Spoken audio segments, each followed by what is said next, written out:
รู้ป่ะว่าคืนนี้อเล็กซานเดอร์อีซักจะได้กลับมาลงสนามที่เซนต์เจมส์พาร์คเป็นครั้งแรกในฐานะฝั่งตรงข้ามหลังมีดราม่าย้ายทีมเมื่อปีก่อนคืนนี้เวลา4 ทุ่มครึ่งลิเวอร์พูลจะบุกไปเยือนนิวคาสเซิลในนัดเปิดฤดูกาลพรีเมียร์ลีก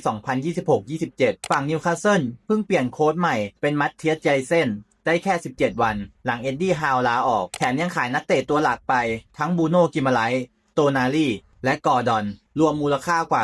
240 ล้านปอนด์ส่วนลิเวอร์พูลก็เป็นเกมแรกในตำแหน่งโค้ชใหม่ของอันโตนี อิราโอล่าเหมือนกันใหม่เจอใหม่เปิดหน้าแรกกันมันแน่นอนคาดการณ์11ตัวจริงของลิเวอร์พูลผู้รักษาประตูอาริซงแนวรับ4คนมีเยเรมี่ฟิงโปงฝั่งขวาคู่เซนเตอร์แบ็กอาราโคจับคู่กับฟานไดค์ส่วนฝั่งซ้ายเป็นเคอร์เคสกองกลางคาดว่าจะเป็นโซบอสไลน์นะคู่กับกาเฟนแบกส่วนแนวลุก3คนมีเอ็นกูมูอาปีกขวาฟอร์เรียนเวียเล่นตรงกลางสร้างสรรค์เกมและกักโป